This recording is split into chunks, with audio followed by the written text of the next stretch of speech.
நம்முடைய பிதாவாகிய தேவனாலும் நம்முடைய கர்த்தராகிய கிறிஸ்து இயேசுவினாலும் உங்கள் அனைவருக்கும் இரக்கமும் கிருபையும் சமாதானமும் உண்டாவதாக என்கிற அன்பின் வாழ்த்துதலோடு ஒவ்வொரு வாரமும் வேதத்தில் உள்ள அடிப்படை சத்தியங்களை தியானிப்பதற்கு தேவன் நம் யாவருக்கும் கிருபையாய் தந்திருக்கிறார். இந்த நாளிலும் ஒரு புதிய பாடத்துக்குள்ளாக நாம் கடந்து வர இருக்கிறோம்.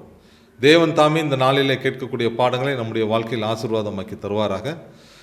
வேத பாடத்திற்குள்ளாக கடந்து செல்வதற்கு முன்பதாக நாம் யாவரும் தலைகளை தாழ்த்தி ஜெபம் செய்வோம். மகா இரக்கமும் நீடிய சாந்தமும் மிகுந்த கிருபையும் நிறைந்த எங்கள் அன்பின் பரலோக பிதாவே, உமக்கே எல்லா துதி ஸ்தோத்திரங்களையும் ஆண்டவராக இயேசு கிறிஸ்துவின் மூலமாக ஏறெடுக்கிறோம். தந்தையே, கடந்த காலங்கள் முழுவதும் நீர் எங்கள் ஒவ்வொருவரையும் காத்து பராமரித்து சகல நன்மையினால் வழிநடத்தி இந்த நாளை எங்களுக்கு ஈவாய் கொடுத்து இந்த நாளிலும் மாலை பொழுதிலே நாங்கள் யாவரும் ஒன்று கூடி வேதத்திலுள்ள அடிப்படை சத்தியங்களை தியானிப்பதற்கு இந்த நேரத்தை நீர் எங்களுக்கு தந்த தயவுக்காமுக்கு கோடான கோடி நன்றிகளையும் ஸ்தோத்திரங்களையும் ஏறெடுக்கிறோம். தந்தையே, இந்த நாளிலும் உம்முடைய விலையேறப்பெற்ற பாடத்தை கேட்க வந்திருக்கும் ஒவ்வொரு சகோதர சகோதரர்களுக்காக அந்த நேரத்தில் வருகிறோம். எங்கள் யாவரையும் பலப்படுத்தி இந்த நாளிலே நீங்கள் தர இருக்கக்கூடியதான இந்த விலையேறப்பெற்ற பாடத்தை கேட்கக்கூடிய பிள்ளைகளாக மாத்திரமல்லாமல் எங்கள் வாழ்க்கையிலே தொடர்ந்து கடைபிடிக்கக்கூடிய ஒரு வாய்ப்பை நீர் எங்களுக்கு தந்தரல வேண்டுமாய் எங்கள் அன்பின் இரட்சகராக இயேசு கிறிஸ்துவின் மூலமாக இந்த மன்றாட்டுக்களை நாங்கள் பணிவோடு ஏறிருக்கிறோம். எங்கள் பரிசுத்தம் உள்ள நல்ல பிதாவே, ஆமேன். அன்புக்குரிய சகோதர சகோதரிகளே, கடந்த வாரம் உடன்படிக்கைகள் என்கிற தலைப்பின் கீழே கேட்ட தேவனுடைய வார்த்தைகளை தொடர்ந்து இந்த வாரம் சகரியா கண்ட மரக்கால் என்கிற தலைப்பின் கீழே தேவனுடைய வார்த்தைகளை நாம் கேட்க இருக்கிறோம். நம்முடைய அன்பு சகோதரர் பிரான்சிஸ் பால் அவர்கள் இந்த நாளுக்குரிய தேவனுடைய வார்த்தைகளை நம்முடைய பகிர்ந்து கொள்வார்கள். கிறிஸ்தியேசுக்குள் அன்பாய் அழைக்கப்பட்ட அன்புக்குரிய சகோதர சகோதரிகளே, அனைவருக்கும் ஆண்டவராய் இயேசு கிறிஸ்துவுடைய நாமத்தினாலே அன்பின் வாழ்த்துக்கள். நம்முடைய இந்த தொடர்ச்சியான வேத பாட வகுப்பில் நம்ம இந்த வாரம் ஒரு அருமையான ஒரு தீர்க்க தரிசனத்தை நம்ம பார்க்க போகிறோம்.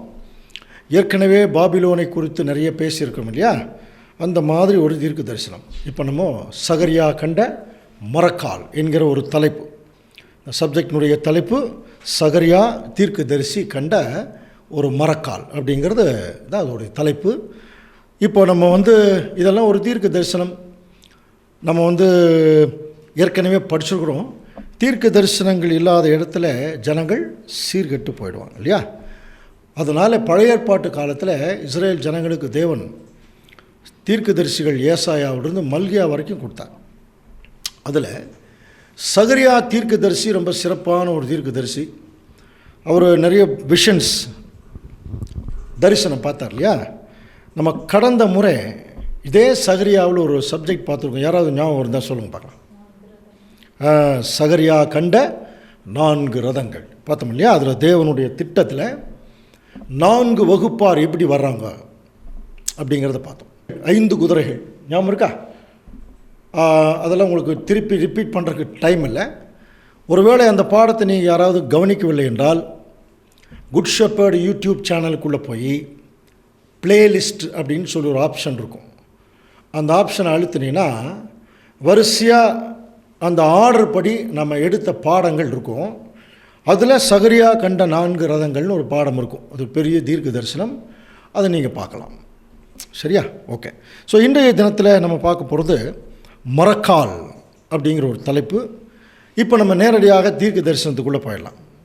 பாருங்கள், சகரியா 5ஆம் அதிகாரம் 5ஆம் வசனம் பாருங்கள். பின்பு என்னோட பேசின தூதன் என்னை நோக்கி, நீ உன் கண்களை ஏறெடுத்து புறப்பட்டு வருகிறது என்னவென்று பார். கூப்பிட்றார். கூப்பிட்டு அங்கே புறப்பட்டு வர்றது அது என்னன்னு பாருங்கிறார். உடனே அது என்ன வாசிக்கலாம்? 6ஆம் வசனம். அது என்னவென்று கேட்டேன். அதற்கு அவர், அது புறப்பட்டு வருகிறதாகிய ஒரு மரக்கால் என்றார். அது புறப்பட்டு வருகிறதாகிய ஒரு மரக்கால் அப்படின்னு சொல்கிறார். சரியா? அது என்ன மரக்கால்? அடுத்த வசனம், இதுதான் பூமி எங்கும் இதுதான் அவருடைய கண்ணோக்கம் அப்படின்னு ஒரு வசனம் இருக்குது. வேற ஒன்றும் இல்லை, மரக்கால்ங்கிறது வேற ஒன்றும் இல்லை, ஒரு கூடை. புரியுதுங்களா? தூரத்தில் பார்க்குறார், ஒரு கூடை ஒன்று பறந்து வந்துட்டுருக்கான். புறப்பட்டு வந்துட்டுருக்கு. இப்போது என்ன ஆயிடுச்சுன்னா, அதை உற்று கவனிச்சிட்டே இருக்கார். இதோ ஒரு தாளந்தி நிறையான ஈய மூடி தூக்கி வரப்பட்டது. மரக்காலின் நடுவிலே ஒரு ஸ்திரீ உட்கார்ந்திருந்தாள். பாருங்கள், ஒரு கூடை, அதுக்கு பேர் தான் மரக்கால். அதுக்கு எபிரேய மொழியில் எஃபா அப்படின்னு சொல்லுவாங்க. சகரியா கண்ட எஃபா அப்படின்னு கூட சொல்லலாம், அல்லது சகரியா கண்ட மரக்கால். மரக்கால் அப்படிங்கிறது எபிரேய மொழியில் எஃபா, ஞாபகம் வச்சுக்கோங்க. ஸோ ஒரு கூடை, அது ஒரு கூடை தான், வேறு ஒன்றும் இல்லை. அந்த கூடையை பார்க்கும்போது உள்ளுக்குள்ளே ஒரு ஸ்திரீ வேறு உட்காந்துருக்காங்களாம். திடீர்னு என்ன ஆயிடுச்சுன்னா, ஒரு ஈய மூடி கொண்டு வந்து அந்த ஸ்திரீயை வந்து உள்ளே தள்ளி அந்த ஈய மூடி போட்டாங்க. இதுதான் அங்கே நடந்த விஷயம். சரியா? ஸோ கவனிக்கலாம். அப்போது சகரியா 5ஆம் அதிகாரம் 8ஆம் வசனம், அப்படின்னா அந்த கூடைக்குள்ளே யார் இருக்கிறாங்க? ஸ்திரீ இருக்கிறாங்க. உடனே அப்பொழுது பாருங்கள், அவர் இவள் அக்கிரமக்காரி அப்படின்னு சொல்கிறார். அப்போது அந்த கூடைக்குள்ளே ஒரு ஸ்திரீ உட்காந்துருந்தாங்க இல்லையா, இந்த அம்மாவுக்கு என்ன பேர்? அக்கிரமக்காரி. அந்த அக்கிரமக்காரி என்று சொல்லி அவளை மரக்காலுக்குள்ளே தள்ளி ஈயக்கட்டியை அதன் வாயிலே போட்டார். இதுதான். அப்போ என்ன புறப்பட்டு வருகிறது என்னன்னு பார்க்க சொல்கிறார். பார்க்கும்போது ஒரு கூடை அப்படியே வருது. வந்து பார்த்தோன்னே உள்ளுக்குள்ளே ஒரு ஸ்திரீ இருக்கிறாங்க. இப்போ ஒரு ஈய மூடி கொண்டு வந்து அந்த ஸ்திரீயை உள்ளே வச்சு மூடிட்டாங்க. மூடிட்டு என்ன சொல்கிறாங்க? இவள் அக்கிரமக்காரி அப்படின்னு சொல்லி சொல்கிறாங்க. சரியா? சரி, இதைத்தான் சகரியா பார்த்துட்ருக்கார். இப்படி அவர் பார்த்துட்டு இருக்கும்போதே பாருங்கள், மறுபடியும் வாசிக்கலாமா? சகரியா 5:9 வாசிங்க. அப்பொழுது நான் என் கண்களை ஏறெடுத்து இதோ புறப்பட்டு வருகிற 2 ஸ்திரீகளை கண்டேன். இப்போ ஒரு ஏற்கனவே ஒரு ஸ்திரீ அது ஒரு கூடைக்குள்ளே போட்டு மூடியாச்சு. இப்போ அது அங்கே நிற்கிது. இப்போ திடீர்னு பார்த்தா 2 ஸ்திரீகள் புறப்பட்டு வர்றாங்க. அவர்களுக்கு நாரையின் செட்டைகளுக்கு ஒத்த செட்டைகள் இருந்தது. அவங்களுக்கு செட்டைகள் பறந்து வர்றாங்களா? அந்த செட்டைகள் எப்படி இருக்குன்னா, நாரையின் செட்டைகள், கொத்த செட்டைகள் இருக்கு. அடுத்தது, அவர்கள் செட்டைகளில் காற்று இருந்தது. அந்த நாரையின் செட்டைகளுக்குள்ள காற்று இருந்தது. இப்போ நீங்கள் ஒவ்வொரு பாயிண்ட்டும் கவனிச்சிட்டே வாங்க. இது ஒரு தீர்க்க தரிசனம். ஏற்கனவே ஒரு ஸ்திரீயை வந்து கூடையில் போட்டு மூடியாச்சு. திடீர்னு பார்க்குறார் 2 ஸ்திரீகள் வந்து வர்றாங்க, பறந்து வர்றாங்க. அவங்களுக்கு நாரையின் செட்டைகள் கொடுக்கப்பட்டிருக்குது. அந்த செட்டைகளுக்குள்ள காற்று இருக்குது. இவங்க என்ன பண்ணுறாங்களா, அந்த 2 ஸ்திரீகளும் பாருங்க, இவர்கள் மரக்காலை பூமிக்கும் வானத்துக்கும் நடுவாக தூக்கி கொண்டு போனார்கள். இந்த மரக்கால், ஏற்கனவே ஒரு ஸ்திரீ உட்கார்ந்துருக்காங்க இல்லையா, இந்த மரக்காலை தூக்கிட்டு பூமிக்கும் வானத்துக்கும் அப்படியே தூக்கிட்டு போகிறாங்க இல்லையா. பூமிக்கும் வானத்துக்கும் நடுவாய் அப்படியே தூக்கிட்டு போகிறாங்க. இது என்ன, எதுக்காக அதை செய்கிறாங்க அப்படிங்கிறது தெரியல. ஆனால் ஒன்று மட்டும் தெரியுது, அந்த கூடைக்குள்ள ஒரு ஸ்திரீ இருக்குது, அதை மூடியாச்சு. அந்த கூடையோடு சேர்த்து அந்த 2 ஸ்திரீகள் என்ன செய்கிறாங்கன்னா, அதை பூமிக்கும் வானத்துக்கும் அங்கே வந்து எடுத்துகிட்டு போகிறாங்க. அப்போ உடனே கேட்குறாங்க, அந்த நான் என்னுடனே பேசின தூதனை நோக்கி, இவர்கள் மரக்காலை எங்கே கொண்டு போகிறாங்க அப்படின்னு சொல்லும்போது, அதற்கு அவர் சினையார் தேசத்தில் அதற்கு ஒரு வீட்டை கட்டும்படி அதற்கு கொண்டு போகிறார்கள். அங்கே அது ஸ்தாபிக்கப்பட்டு தன் நிலையிலே வைக்கப்படும். இவ்வளோதாங்க வசனம்.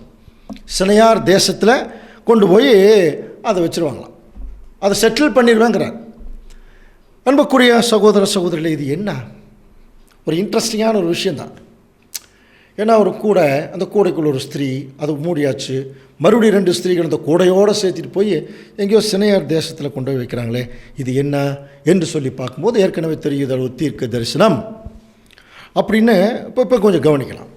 இந்த தீர்க்க தரிசனத்தை எப்படி நம்ம சத்தியமாக தேவன் நமக்கு கொண்டு வரார் என்று சொல்லி கவனிக்கும்போது பாருங்கள், மறுபடியும் அந்த புறப்பட்டு வந்து செல்லியா ஒரு மரக்கால், அது என்ன பாருங்கள், அது புறப்பட்டு வருகிறதான மரக்கால் என்றார் அப்படின்னு சொல்லிட்டு, பின்னும் அவர் அந்த மரக்காலை பற்றி சொல்லும்போது, பூமி எங்கும் இதுதான் அவர்களுடைய கண்ணோக்கம் அப்படின்னார். கொஞ்சம் தமிழில் கொஞ்சம் புரியாத மாதிரி இருக்கும். இதே திருவில்லியம் பைபிளில் நம்ம பார்த்தோம்னா பாருங்கள், அது என்ன என்று நான் திருப்பி கேட்க, வெளிவரும் ஒரு மரக்கால் என்றார். சரி, மரக்கால் வருது. தொடர்ந்து அவர், இதுதான் நில உலகெங்கும் பரவியிருக்கும் அவர்களின் தீச்செயல் அப்படின்னாராம். இதுதான் ரொம்ப முக்கியமாக கவனிக்கணும். அப்படின்னா இந்த மரக்காலுக்கும் மரக்காலுக்குள் இருக்கிற ஸ்திரீக்கும் தீச்செயலுக்கும் என்ன இருக்கு? இப்போ ஒரு சம்பந்தம் இருக்கு. சரியா? மரக்காலுக்கும் மரக்காலை தூக்கிட்டு வர்ற பாருங்க, அதுக்குள்ள கூட ஸ்திரீக்கும் ஏதோ ஒரு தீச்செயல்னு சொல்கிறேன். இதுதான் நம்ம ப்ரொட்டஸ்டன்ட் பைபிள், இதுதான் பூமி எங்கும் கண்ணோக்கும், சுத்தமாக சம்மந்தமே இல்லாமல் இருக்குது. ஆனால் இதில் கொஞ்சம் கவனிச்சு, இதுதான் உலகமெங்கும் பரவி இருக்கும் அவர்களின் தீச்செயல். அப்போ அந்த அவர்கள்ங்கிறது யாருன்னு தெரியணும். அந்த கூடைக்குள் இருக்கிற அது யாருன்னு ஒன்றும் புரியல. சரி, இப்போ இது எப்படி நம்ம வந்து தேவன் நமக்கு என்ன பாடமாக கொடுக்க வரார் என்று சொல்லி கவனிக்கும்போது இந்த தீர்க்க தரிசனத்தில் மரக்கால் அப்படிங்கிறது என்ன? இது ஒரு அளவு. நல்லா புரிஞ்சுங்க, இது ஒரு அளவு.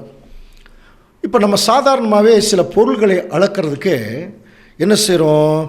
சில இன்ஸ்ட்ருமெண்ட்டு, கருவிகள் பயன்படுத்துகிறோம் இல்லையா? உதாரணத்துக்கு கிலோகிராம் அப்படின்னா அதுக்குன்னு சில கருவிகள் இருக்குது. அப்போ அந்த கிலோகிராமை அளக்கிறதுக்கு அளவை கற்கள் இருக்குது. 1 கிலோ கல், 1/2 கிலோ கல், அந்த மாதிரிலாம் வெயிட் போடுறோம் இல்லையா? வெயிட்டு. அதே பார்த்தீங்கன்னா தண்ணீர், எண்ணெய்கள் இதெல்லாம் அளக்கிறதுக்கு லிட்டர், 1 லிட்டர் 2 லிட்டர் சொல்கிறோம்.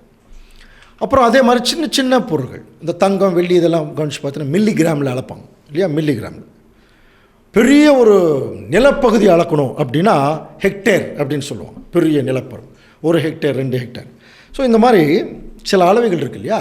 அப்போ இப்போ நம்ம பார்க்குற அந்த மரக்கால் அப்படிங்கிறது இஸ்ரேல் ஜனங்கள் சில பொருள்களை அளப்பதற்காக அந்த அளவை முறைகளில் ஒன்று தான் இந்த மரக்கால். புரியுதுங்களா? அதில் விசேஷம் என்னென்னா ஒரு கூடை. அந்த கூடை நிரம்புற வரைக்கும் நிரப்பலாம். நிரம்பிடுச்சுன்னா கட்டாயமாக அது ஈயம் மூடி போட்டு மூடித்தான் ஆகணும். இப்போ உதாரணத்துக்கு நமக்கு புரிகிற மாதிரி சொல்கிறேன். ஒரு குப்பை கூடை இருக்குது. இப்போ குப்பை கூடை திறந்துருக்கு, நல்லா புரிஞ்சுக்கலாம். இப்போ அது கூட கழிவுகளை கொட்டிகிட்டே இருக்கணும். சரியா? கொட்டிகிட்டே இருக்கணும். கொட்ட என்ன ஆகும்? உள்ளுக்குள்ளே நாற்றம் அடிக்கும், அப்புறம் நிறைய காரியங்கள் இருக்கும். அப்புறம் ஒரு அளவுக்கு நிறைஞ்சிச்சுன்னா என்ன பண்ணுவோம்? அப்படியே விட்டுருமா? ஒரு சுகாதாரம் அப்படிங்கிற ஒரு விஷயம் வரும்போது உடனே என்ன செய்கிறோம்? அதை போட்டு ஏதோ ஒன்று போட்டு மூடிடுவோம். ஏன்னா அதுக்குள்ள இருக்கிற ஸ்மெல்லு மற்றதெல்லாம் வெளியே வரக்கூடாது. சரி, என்ன செய்வோம்? அது உடனடியாக எடுத்துகிட்டு போய் அதன் ஸ்தானத்தில் அப்படின்னா குப்பை தொட்டி கொண்டு பீரோவிலேயே வைக்க முடியும்? எங்கே தான் வைக்கணும்? அது குப்பை கூலத்தில் கொண்டு அதை கொட்டப்படும். அதுதான் அதன் ஸ்தானத்தில், அதனுடைய அர்த்தம். அதைத்தான் இங்கே சொல்கிறார். அப்போ அதுக்குன்னு சில ஸ்தானம் இருக்கு இல்லையா? இப்போ அன்புக்குரிய சகோதர சகோதரி, இதெல்லாம் என்னன்னு பார்த்தீங்கன்னா இஸ்ரேல் ஜனங்கள் தங்களுடைய வாழ்க்கையில் அளந்த சில அளவு முறைகள். உதாரணத்துக்கு இப்போ இஸ்ரேல் ஜனங்களுக்கு வனாந்தரத்தில் மன்னா கொடுத்தார் இல்லையா? இந்த மன்னாவை அவங்க எப்படி எடுத்தாங்க? வாசிக்கலாம் பாருங்கள். யாத்திராகமம் 16ஆம் அதிகாரம் 16ஆம் வசனம். கர்த்தர் கட்டளையிடுகிறது என்னவென்றால், அவரவர் புசிக்கும் அளவுக்கு தக்கதாக அதில் எடுத்து சேர்க்க கடவீர்கள். உங்களிலுள்ள ஆத்துமாக்களின் லக்கத்தின்படி அவனவன் தன் தன் கூடாரத்தில் இருக்கிறவர்களுக்காக தலைக்கு 1 ஓமர் அளவு எடுத்துக்கொள்ள கடவன். கவனிக்கிறீங்களா? தலைக்கு 1 ஓமர் அளவு எடுக்கணுமா? அப்போ இவர்களுக்கு அந்த மன்னாவை எடுக்கிறதுக்கு தேவன் ஒரு அளவு கொடுக்குறார். 1 ஓமர் அப்படின்னு சொல்கிறார். அது என்ன 1 ஓமர் அப்படின்னா? அது வேற ஒன்றும் இல்லை, ஒரு கைப்பிடி. புரியுதுங்களா? ஒரு கைப்பிடி, அதுதான் ஒரு ஓமர் சொல்கிறது. ஒரு கைப்பிடி அளவு. அது நம்ம எவ்வளோ வேணாலும் இருக்கலாம், நம்ம கையில் எவ்வளோ வேணாலும் அள்ளலாம். சரியா? அப்போ இதைத்தான் அந்த இஸ்ரேல் ஜனங்கள் 40 வருஷம் மன்னாவை அவர்கள் புசிச்சாங்க, அவங்க எடுத்தாங்க. அப்புறம் இன்னும் சில ஒரு உதாரணம் கொடுக்குறாரு பாருங்கள். ஒரு ஓமரானது யாத்திராகமம் 16:36 வசனத்தில் ஒரு ஓமரானது, ஓமர்னு ஒரு கைப்பிடி இருக்கு இல்லையா? ஒரு ஓமரானது எஃபாவிலே 10ல் 1 பங்கு அப்படிங்கிறார். ஒரு ஓமர், இந்த கைப்பிடிங்கிறது எஃபாவிலே 10ல் 1 பங்கா. அப்படின்னு என்ன அர்த்தம்? 10 ஓமர் சேர்ந்ததுன்னா ஒரு எஃபா இல்லையா? அப்போ எஃபான்னா என்ன அர்த்தம் அப்படின்னு பார்த்தீங்கன்னா, எஃபாங்கிறது வேற ஒன்றும் இல்லை, ஒரு மரக்கால். தமிழில் மரக்கால், அது வேற ஒன்றும் இல்லை, கூடை, ஒரு கூடை. அப்போ ஒரு 10 கைப்பிடி அளவு வெளியே எடுத்தோம்னா ஒரு கூடை அளவு, அதுதான் எஃபா. பாருங்கள், ஒரு கூடை. இந்த மரக்காலை தான் அது வர்றதை பார்த்தார். அதுக்குள்ளே ஒரு ஸ்திரீ வேறு. அப்போ ஒரு ஸ்திரீ உட்கார்ற அளவுக்கு ஒரு மரக்கால் அப்படின்னா பார்த்துங்களேன், அப்போ எந்த அளவுக்கு இருந்திருக்கும் இல்லையா? அது மட்டும் இல்லை, இன்னொரு அளவு கூட இருக்குது. 10 எஃபா சேர்ந்ததுன்னா ஒரு ஹோமர், HOMER. 10 எஃபா, 10 கூட சேர்ந்ததுன்னா ஒரு ஹோமரா. ஹோமருங்கிறது வேற ஒன்றும் இல்லை, கழுதை சுமை, ஒரு கழுதை சுமை அளவு. இதெல்லாம் என்னென்னா ஒரு பொருள்களை அளப்பதற்கு அவர்களுக்கு தேவன் கொடுத்த சில அளவை முறைகள். அப்போ அளவுனாலே ஒரு அளவு, நம்ம சொல்கிறோம் இல்லையா? எதுக்கு ஒரு அளவு இருக்குது சொல்கிறோம் இல்லையா? அதுதான் அந்த அளவு முறை. அப்படின்னா இந்த முறைகள் எல்லாம் தேவன் ஏன் அன்றைக்கு இஸ்ரேல் ஜனங்களுக்கு கொடுத்தார் அப்படின்னு பார்க்கும்போது அளக்கறகு தான். நான் சொல்கிறது புரியுதுங்களா? அளக்கறகு தான். நீதிமொழிகள் 16ஆம் அதிகாரம் 2ஆம் வசனம் வாசிக்கலாம். மனுஷனுடைய வழிகள் எல்லாம் அதன் பார்வைக்கு சுத்தமானவைகள், கர்த்தரோ ஆவிகளை நிறுத்து பார்க்கிறார். பார்த்தீங்களா? மனுஷனுடைய வழிகள் எல்லாம் அவன் பார்வைக்கு சுத்தமாக தான் இருக்கு. ஆனால் தேவன் என்ன செய்கிறார்னா அதை தூக்கி நிறுத்து பார்க்கிறார். இங்கிலீஷில் எப்படி இருக்கு பாருங்க, all the ways of a man are clean in his own eyes, but the Lord weighteth the spirit. அப்படி தூக்கி அளந்து பார்க்க. நம்ம கூட சொல்கிறோம், என்னை தூக்கி கனம் பார்க்குறாங்க சொல்கிறாங்க இல்லையா? அதே தான். அவங்க எந்த அளவுக்கு இருக்காங்க அப்படிங்கிறத பார்க்குற ஒரு அளவே தாங்க அது இல்லையா? அன்புக்குரிய சகோதர சகோதரி, கொஞ்சம் கவனிக்கலாம். மத்தேயுல கூட ஆண்டவர் சொல்கிறார், 7ஆம் அதிகாரம் 2ஆம் வசனத்தில் வாசிக்கலாம்.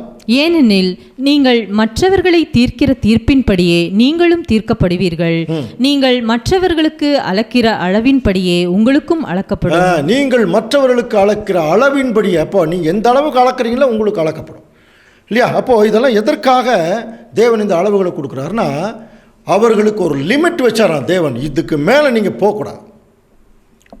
நம்ம சொல்கிறோம் இல்லையா, எதுக்கும் ஒரு அளவு இருக்குது. இது தேவன் சொல்கிற விஷயம். நான் உங்களுக்கு நிறைய முறை கற்பனைகள் கட்டளைகள்லாம் கொடுக்குறேன். அதுக்கு கீழ்ப்படியாமல் நீங்கள் மேலும் மேலும் மேலும் மேலும் உங்கள் குற்ற தீச்செயல்களை தான் அதிகமாக கொண்டு வரீங்க. அதனால தான் அந்த வசனம் படித்தோம். இது பார்த்தீங்கன்னா இது ஒரு தீச்செயல்ங்கிறார். அப்போ இஸ்ரேல் ஜனங்கள் எந்த அளவுக்கு தீச்செயல் செய்கிறாங்க அப்படிங்கிறத எது நிர்ணயித்தது அந்த காலத்தில் அப்படின்னு சொல்லி கவனிச்சிங்கன்னா அந்த நியாயப்பிரமாணம். அதனால தான் தெசலோனிக்கேயருக்கு பவுல் எழுதும்போது 1 தெசலோனிக்கேயர் 2ஆம் அதிகாரம் 16ஆம் வசனம், புறஜாதியார் ரட்சிக்கப்படுவதற்கு நாங்கள் அவர்களுடனே பேசாதபடிக்கு தடை செய்கிறாங்களாம் யூதர்கள். இவ்விதமாய் எக்காலத்திலும் தங்கள் பாவங்களை நிறைவாக்குகிறார்கள். பவுல் எழுதுகிறார். இப்போ கூட இஸ்ரேல் ஜனங்க தங்களுடைய பாவத்தை அப்படியே நிறைவாக்குறது தெரியுமா, அப்படியே சேர்த்திட்டே போகிறாங்க. அதுக்கு தாங்க இந்த கூட, புரியுதுங்களா? அப்போ இவங்க பாவங்கள் எப்படி அதிகமாச்சு அப்படின்னு சொல்லும்போது, என்னைக்கு தேவன் இவர்களுக்கு கற்பனை கொடுத்தாரோ, 10 கட்டளையெல்லாம் படிக்கிறோம் இல்லையா, அந்த கற்பனைகள் எல்லாம் கொடுக்கும்போது அவங்களுக்கு அந்த பாவங்கள் அதிகமாச்சு. ஆனால் அந்த கற்பனையில் தேவன் ஏற்கனவே என்ன எடுத்து வச்சிருந்தார்? எசேக்கியேல் 18:21 வாசிக்கலாம். துன்மார்க்கன் தான் செய்த எல்லா பாவங்களையும் விட்டு திரும்பி என் கட்டளைகளை எல்லாம் கைக்கொண்டு நியாயத்தையும் நீதியையும் செய்வானாகில் அவன் பிழைக்கவே பிழைப்பான், அவன் சாவதில்லை. சொல்றாரு பாருங்க. இப்போ இந்த கற்பனைகள் எதுக்கு கொடுக்குறாருன்னா, அதை செய்து அவன் பிழைச்சுக்குவான்னார். ஆனால் என்ன பிரச்சனை, இந்த ஜனங்க தைரியமாக செஞ்சாங்க. கற்பனையில் நமக்கு நல்லா தெரியும், இதை செய்தால் பிழைப்பாய், செய்யலைன்னா செத்துருவேன் இருக்கு இல்லையா? ஆனால் என்ன பிரச்சனை, அது ஏன் அப்போ துணிகரமாக செய்தாங்க அப்படின்னா, அதுக்கு பிரசங்கியில் நம்ம வசனம் வாசிக்கிறோம். பிரசங்கி 8ஆம் அதிகாரம் 11ஆம் வசனத்தில், துர்க்கிரியைக்கு தக்க தண்டனை சீக்கிரம் நடவாதபடியால் மனுப்புத்திரன் இருதயம் பொல்லாப்பு செய்ய அவர்களுக்குள்ள என்ன வந்துருச்சான்? துணிகரம் கொண்டிருக்கிறது. படிக்கணும் இல்லையா? அப்போது ஏன் இன்னைக்கும் பாருங்கள், நிறைய ஜனங்கள் துணிகரமாக ஏன் செய்கிறாங்க அப்படின்னா, தண்டனை உடனே கிடைக்கிறதில்ல. அதனால் உங்களுக்கு அந்த துணிகரம் இல்லையா? ஆனால் தேவனுடைய பிள்ளைகளுக்கு அந்த துணிகரம் வந்துடக்கூடாது. அதனால தான் நமக்கு ஏற்கனவே சொல்லிட்டார், வாலிபனே உன் இளமையிலே சந்தோஷப்படும், உன் வாலிப நாட்களிலே உன் இருதயம் உன்னை பூரிப்பாக்கட்டும், உன் கண்ணின் காட்சிகளிலும் நெஞ்சின் வழிகளிலும் நட. ஆனாலும் இவை எல்லாவற்றின் நிமித்தம் தேவன் உன்னை நியாயத்திலே கொண்டு வந்து நிறுத்துவார். பார்த்தீங்களா? நிறுத்துவார். அதான் வெயிட். அன்புக்குரிய சகோதர சகோதரர்களே, அப்போது முதல் இந்த கற்பனை யாருக்கு கொடுக்கப்பட்டதோ அவர்களை தேவன் நிறுத்து பார்ப்பதற்காக தேவன் கொடுத்த அளவு தாங்க அந்த மரக்கால். புரியுதா? அதுதான் அந்த மரக்கால். தேவன் தொடக்கத்திலிருந்தே நிறுத்து பார்த்துட்ருக்காங்க, எந்த அளவுக்கு தீமைகளை அதிகமாக செய்துட்ருக்காங்க. இஸ்ரேல் ஜனங்களை பற்றி ஏற்கனவே ஒரு பெரிய தீர்க்க தரிசனம் இருக்குது. ஆதியாகமம் 15ஆம் அதிகாரம் 16ஆம் வசனம் வாசிக்கலாம். 4ஆம் தலைமுறையிலே அவர்கள் இவ்விடத்திற்கு திரும்ப வருவார்கள், ஏனென்றால் எமோரியருடைய அக்கிரமம் இன்னும் நிறைவாகவில்லை. புறஜாதிகளுக்கே சொல்றார், அவங்களுடைய அக்கிரமம் இன்னும் நிறைவாகவில்லை. நிறைவுன்னா மேலே வரணும், அது வரைக்கும் அங்கே வெயிட் பண்ண வேண்டியது இருக்கும், அப்புறம் வருவாங்க அப்படின்னு சொல்றார் இல்லையா? ஸோ இந்த அளவுகள் எல்லாம் ஆண்டவர் இயேசு கிறிஸ்து எதுக்காக இதை பயன்படுத்தினார் என்று சொல்லி கவனிக்கும் போது, கம் டு த பாயிண்ட் மாதிரி கடைசியாக இஸ்ரேல் ஜனங்கள் மத்தியில் சொல்லும்போது என்ன சொல்லி முடிச்சிட்டார் பாருங்கள். மத்தேயு 23:32, மத்தேயு 23ஆம் அதிகாரமே நமக்கு தெரியும் இல்லையா? எருசலேமே எருசலேமே, நான் எத்தனை தரமோ உன்னை கூட்டி சேர்த்துக்குள்ள மனசாயிருந்தேன், உங்களுக்கு மனசு இல்லை, உங்கள் வீடு உங்களுக்கு பாழாக்கி விட, இப்படி எல்லாம் சொல்லக்கூடிய வார்த்தைகள். புரியுது? அதை தொடர்ந்து நம்ம கவனிச்சு பார்த்தீங்கன்னா நிறைய வசனங்கள் இருக்குது. அதில் முக்கியமான வசனம் தான், நீங்களும் உங்கள் பிதாக்களின் அக்கிரம அளவை என்ன செய்யுங்க, நிரப்புங்கள் அப்படின்னா. புரியுதுங்களா? நீங்களும் உங்கள் பிதாக்களுடைய அக்கிரம அளவு, அந்த அக்கிரம அளவு, அந்த தீச்செயல் படித்தோம் இல்லையா, அந்த தீச்செயல் கொஞ்சம் கொஞ்சமாக கூடையில் போடப்படுற மாதிரி. அது ஒரு லெவலுக்கு மேலே வந்துச்சுன்னா அந்த கூடையை மூடிடுவாங்க இல்லையா. இதில் என்ன ஆச்சரியம்னா, இப்போ அந்த கூடைக்குள்ளே யார் இருக்கிறது? இப்போ நம்ம அந்த தீர்க்க தரிசனத்தில் பார்த்தோம் இல்லையா, அந்த கூடைக்குள்ளே யார் இருக்கிறது? ஒரு ஸ்திரீ. இப்போ நம்ம ஏற்கனவே தெரியும், இந்த மரக்காலுக்குள்ளே தான் அந்த அம்மா இருக்குது. இந்த அம்மாவுக்கு என்ன அடையாளம்? இவள் அக்கிரமக்காரி. அதெல்லாம் படித்தோம், இவள் அக்கிரமக்காரி. இப்போ கேள்வி, இந்த கூடைக்குள் இருக்கிற அக்கிரமம் செய்தவள் யார்? புரிஞ்சுக்கலாம். வாசிக்கலாம். எரேமியா தீர்க்கதரிசி எழுதுகிறார், 18ஆம் அதிகாரம் 13ஆம் வசனம். ஆகையால் கர்த்தர் சொல்லுகிறார், இப்படிப்பட்டவைகளை கேள்விப்பட்டவன் யார் என்று புறஜாதிகளுக்குள்ளே விசாரித்து பாருங்கள். மிகவும் திடுக்கிடத்தக்க காரியத்தை இஸ்ரேல் என்னும் கன்னிகை செய்கிறார். எவ்வளோ கிளியரா சொல்றார் பாருங்க. மிகவும் திடுக்கிடத்தக்க காரியத்தை இஸ்ரேல் என்னும் கன்னிகை செய்கிறாள். அக்கிரமக்காரி.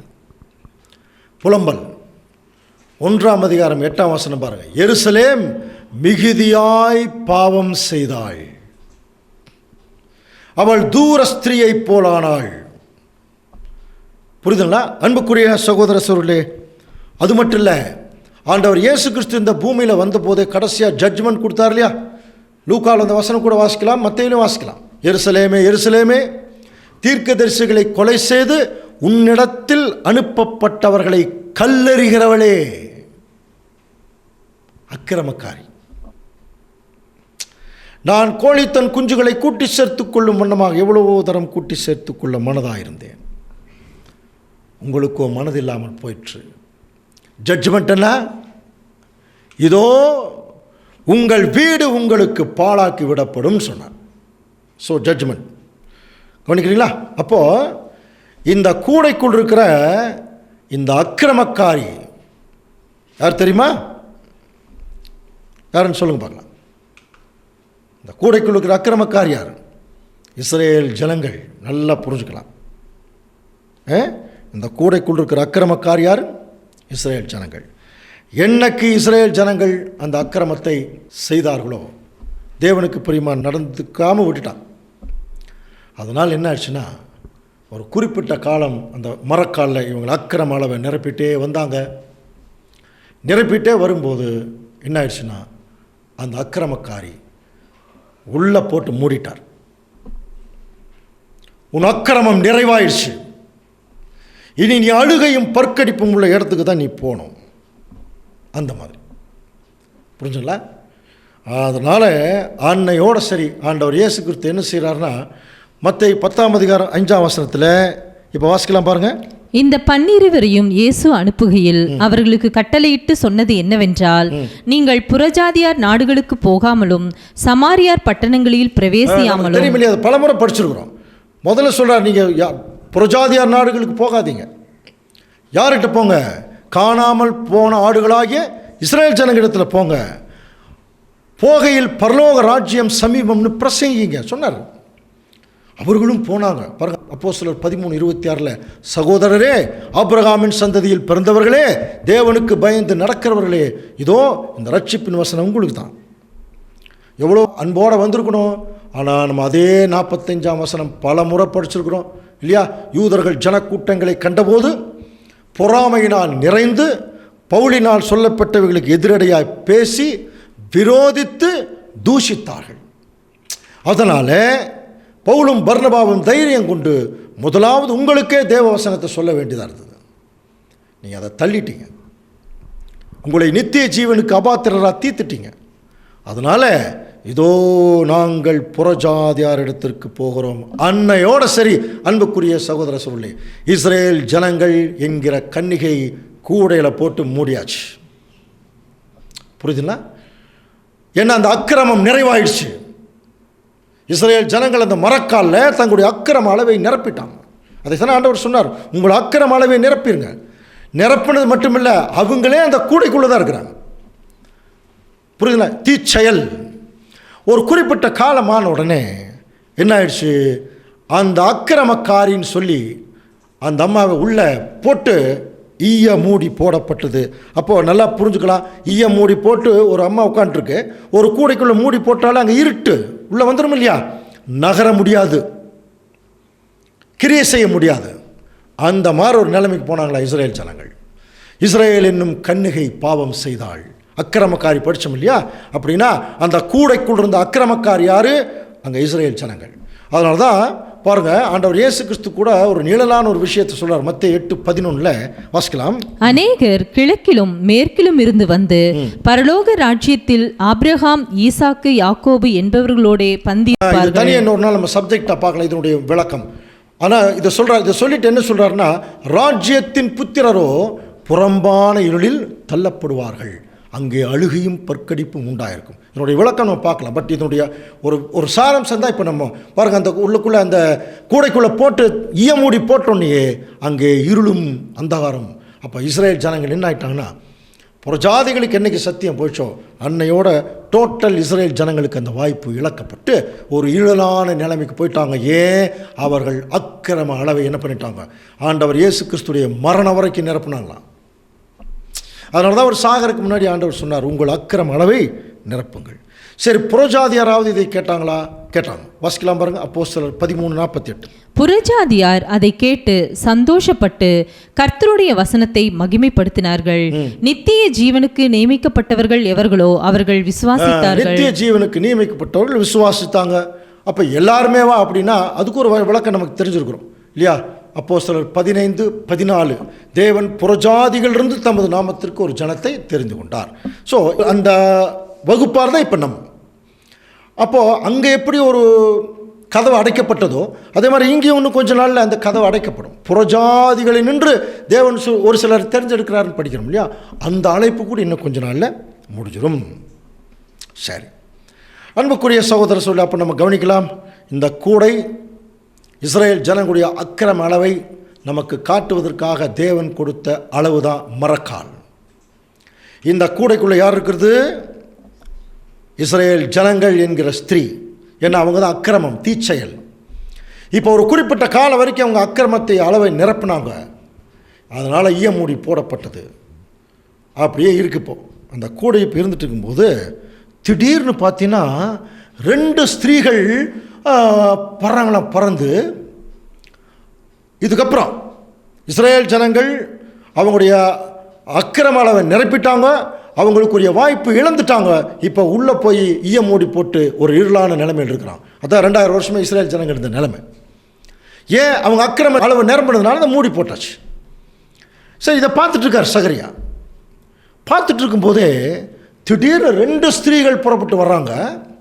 அவங்களுக்கு நாரைகளின் செட்டைகள் கொடுக்கப்பட்டிருந்தது. அந்த செட்டைகளுக்குள்ளே என்ன இருந்ததா? காற்று இருந்தது. காற்று. இந்த 2 ஸ்திரீகள் என்ன பண்ணாங்க தெரியுமா? ஏற்கனவே அக்கிரமக்காரின்னு சொல்கிற இஸ்ரேல் ஜனங்கள் அந்த கூடை அதெல்லாம் என்ன தெரியுமா? பாவங்கள், அக்கிரமங்கள். அவங்களுக்கு அவ்வளோ தூரம் அக்கிரமத்தை நிரப்பினதுனால தான் அவங்களுக்கு அந்த வாய்ப்பு இழந்து போய் இருளுக்குள்ளே போயிட்டாங்க. அதுக்கப்புறம் புறஜாதிகளை நமக்கு வந்துச்சு. இந்த 2000 வருஷமாக புறஜாதிகள், இந்த புறஜாதிகள் வந்த லெவலில் தான் டெவலப் ஆகிட்டாங்க பெரிய பெரிய பெயர் சபைகள் எல்லாம். அதிலிருந்தும் திருச்சபை தனியாக பிரிஞ்சிருச்சு. ஆனால் இவர் கவனிக்கும் போது பார்த்தீங்கன்னா 2 ஸ்திரீகள் வர்றாங்க, நாரைகளின் செட்டைகள் இருக்குது, அந்த செட்டைகளுக்குள்ளே காற்று இருக்குது. இவங்க என்ன பண்ணுறாங்கன்னா இந்த கூடையை சேர்ந்து எடுத்தாங்களாம். இஸ்ரேல் ஜனங்களுடைய அக்கிரமத்தையும் சேர்ந்து எடுத்தாங்களா. 2 ஸ்திரீகள் எடுத்துகிட்டு வானத்துக்கும் பூமிக்கும் இப்போ போயிட்டுருக்காங்க. இப்போ நம்ம கவனிக்க வேண்டியது, இது யாருங்க இந்த 2 ஸ்திரீகள்? இது யாராக இருக்கும்? இஸ்ரேல் ஜனங்களுடைய பாவத்தை சேர்ந்து பண்ணுறாங்க.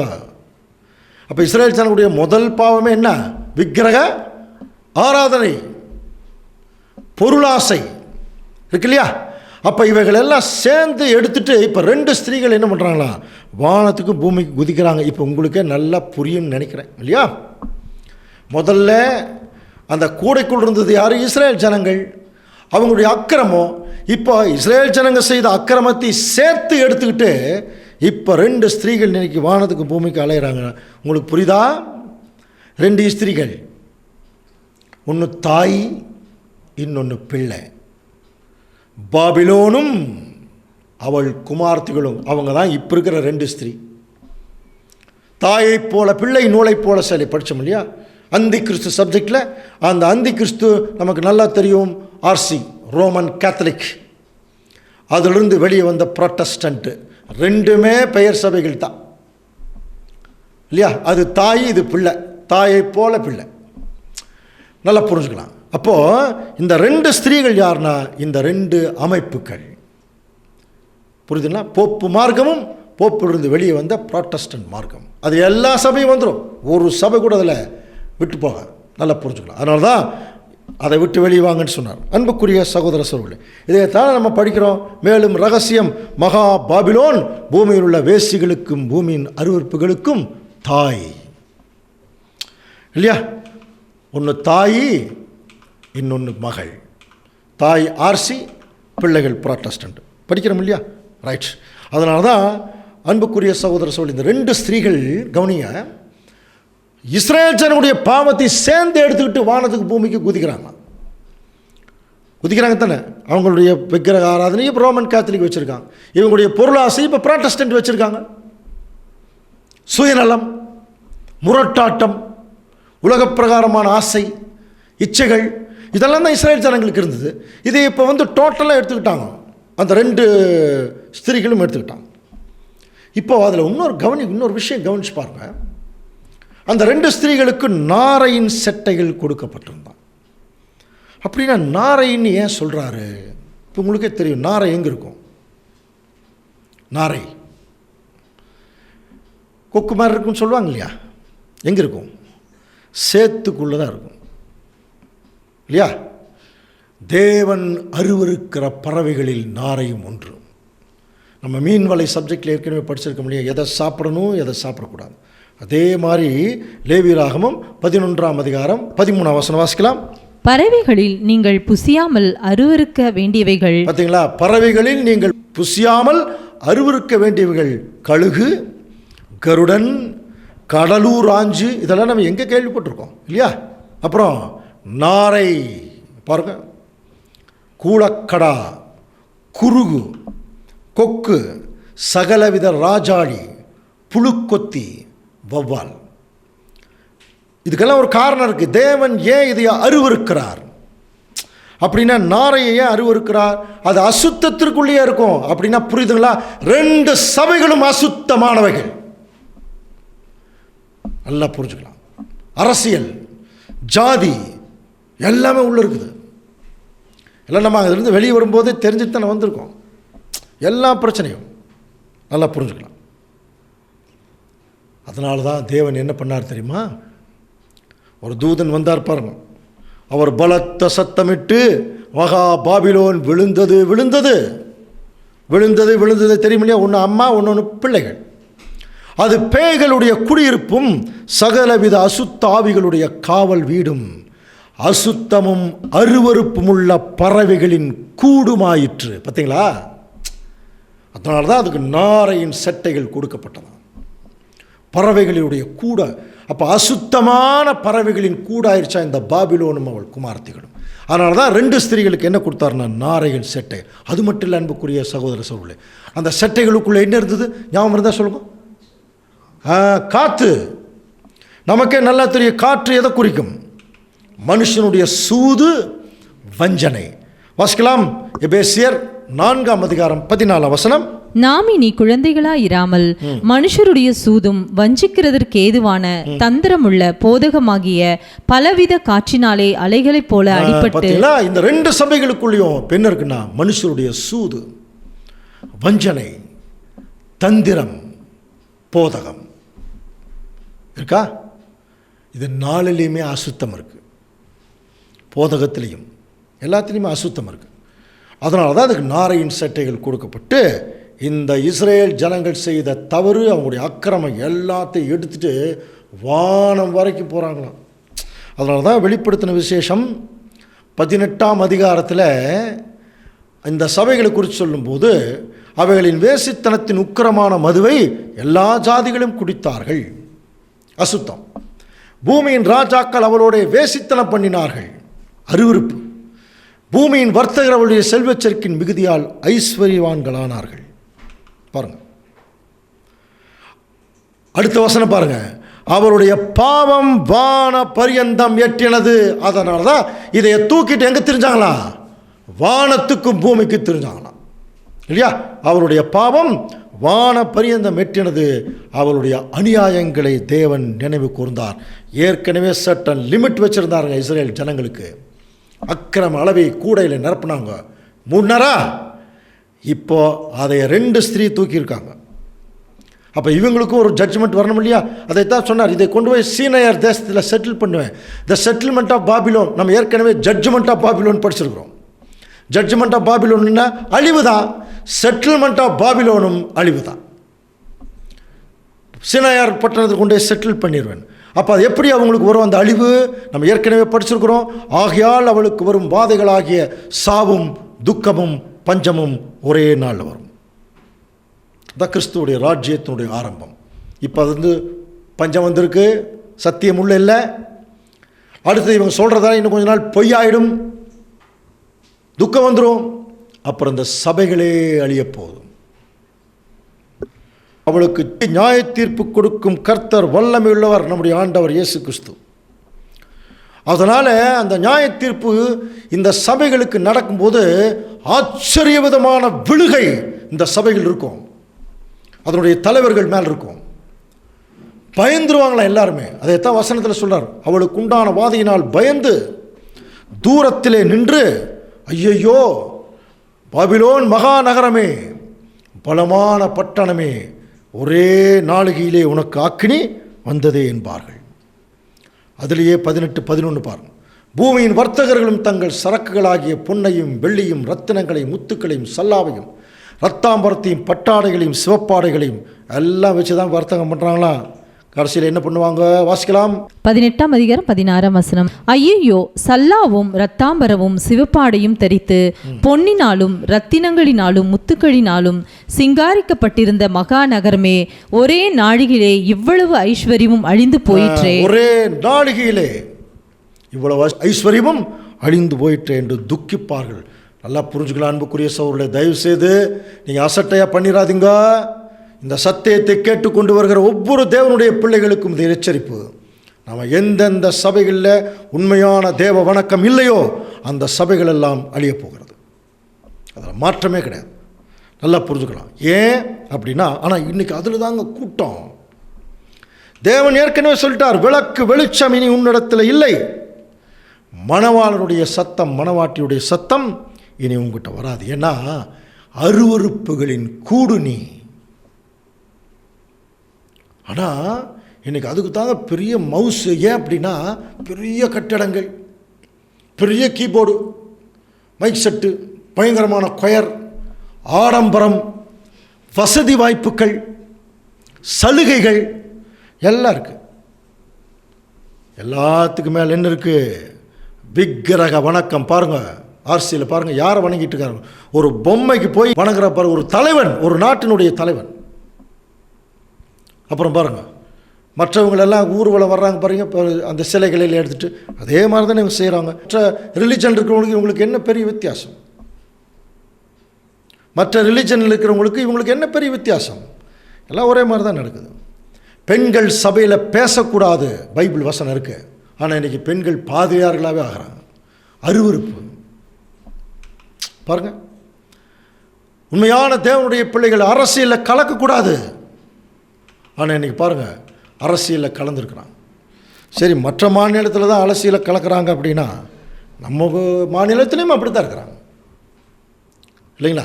சலுகைக்காக தலைவர்களோட போய் என்ன பண்ணுறது? அவங்களோட அலையன்ஸ் வச்சுக்கிறது இல்லையா? எல்லாவற்றுக்கு மேலாக அன்புக்குரிய சகோதர சகோதரர்களை கொஞ்சம் கவனிங்க.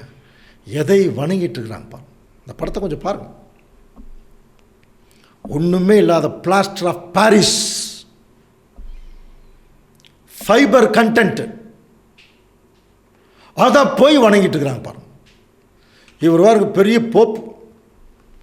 அப்போது இவங்களுடைய கண்கள் எல்லாம் சைத்தான் என்ன பண்ணிட்டான், லட்சக்கணக்கான ஜனங்களுடைய கண்களை குருடாக்கி வச்சிட்டான்.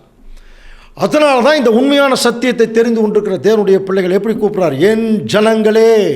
வெளிப்படுத்தல் 18:4. என் ஜனங்களே, அவருடைய பாவங்களுக்கு உடன்படாமலும் அவளுக்கு நேரிடும் வாதைகளில் அகப்படாமல் இருக்கும்படி அவளை விட்டு என்ன செய்யுங்க, வெளியே வந்துருங்க. எத்தனை முறை கூப்பிட்டாச்சு, வாங்க. அன்புக்குரிய சகோதர சகோதரர்களே, இந்த மாதிரி சத்தியத்தை கேட்டுக்கொண்டிருக்கிற தேவனுடைய பிள்ளைகள், நீங்கள் உண்மையாலுமே தேவனுடைய அழைப்பில் இருந்தால் இந்த அழைப்பை கேட்டுட்டு இந்த ஃபோன் நம்பருக்கு எனக்கு நீங்கள் கூப்பிடணும். வெளியே வர்றதுக்கு நாங்கள் தயாராக இருக்கிறோம். நாங்கள் எங்கே வரணும், எங்கே உண்மையான தேவனுடைய அந்த காரியத்தை நாங்கள் செய்யணும், ஆண்டவர் இயேசு கிறிஸ்துவுக்கும் தேவனுக்கும் எப்படி ஜீவபலியாக கொடுக்கணும், அதுக்காக தான் அந்த ஃபோன் நம்பரே கொடுத்துருக்கோம். நீங்கள் கூப்பிடணும். யாரெல்லாம் இந்த அழைப்பை ஏற்றுக்கொள்கிறீர்களோ அவங்க கூப்பிடுங்க. அழைப்பை ஏற்றுக்கொள்ளாதவர்கள் நீங்கள் கூப்பிட வேண்டிய அவசியமே இல்லை. அவர்களுக்காக இந்த சத்தியம் இல்லை. இந்த உண்மையான சத்தியத்தை கிரகிக்கிறவர்கள், சத்தியத்தை ஏற்றுக்கொண்டவங்க. சில பேர் பெயர் சபையில் பெரிய பெரிய சர்ச்சையிலெல்லாம் பொறுப்பில் இருப்பாங்க. அதில் ஒரு பகட்டு, ஒரு பந்தா, நான் பொறுப்பில் இருக்கேன், சத்தியமும் தெரியும், ஆனால் உலக பிரகாரமான அந்த பொறுப்பு, அதில் வரக்கூடிய புகழ்ச்சி விட்டுட்டு வரமாட்டாங்க. அவர்கள் சற்றும் தேவனுடைய ராஜ்யத்துக்கு தகுதி இல்லாதவர்கள். ஆனால் கேட்பாங்க, சத்தியம் எல்லாம் நல்லா இருக்கும்பா, ஆனால் அதை விட்டு வெளியே வரமாட்டாங்க. ஏன்? சில நேரத்தில் சொந்த பந்தங்கள் இருப்பாங்கங்க, மதிக்க மாட்டாங்கங்கிற ஒரு எண்ணம் வந்துடும். நாங்கள்லாம் அப்படித்தாங்க வெளியே வந்திருக்கோம். உங்களைப் போல நாங்களும் பெரிய பெரிய சபைகளில் பெரிய பெரிய காரியங்கள் செய்துட்டு இருந்தவங்க தான். என்னைக்கு என் ஜனங்களே அவளை விட்டு வெளியே வாங்கன்னு தேவன் கூப்பிட்டாரோ அப்படியே தாழ்மையோடு வந்துட்டோம். இன்றைக்கி நாங்கள் யாருமே செத்து போகலிங்க. அன்புக்குரிய சகோதர சகோதரர்களே, எங்கெங்கெல்லாம் வாய்ப்பு கிடைக்கிறதோ அங்கெல்லாம் போய் உண்மையான சத்தியத்தை சொல்கிறதுக்கு ஒரு அருமையான வாய்ப்பு. இதே ஒரு சர்ச்சில் இருந்தோம்னா 10ஓட 11 போயிருந்திருப்போம், அழிஞ்சு போயிருப்போம். தேவனுடைய அழைப்பு நமக்கு கொடுத்தாருங்க, உங்களுக்கும் கொடுக்குறார் இந்த சத்தியத்தின் மூலம். இதை கேட்குறவங்களுக்கு மட்டும்தாங்க அந்த அழைப்பு. நல்லா புரிஞ்சுக்கலாம். இன்றைக்கும் கொடுக்குறாரு, அந்த அழைப்பு கொடுக்குறார். யாரெல்லாம் பயபக்தியோடு அதை ஏற்றுக்கொண்டு வருகிறீர்களோ எங்களை நீங்கள் தொடர்பு கொள்ளுங்கள். இன்னொரு விஷயம், நீ எப்படி புரிஞ்சுக்கக்கூடாதுன்னா, இவங்க ஏதோ தனியாக ஒரு சபை ஆரம்பிக்க போகிறாங்க, அதில் போய் சேர்த்துக்க போகிறாங்க, அந்த மாதிரி நினைக்கிறீங்களா? இங்கேயே 1008 சபை இருக்குது. நல்லா புரிஞ்சுக்கலாம்.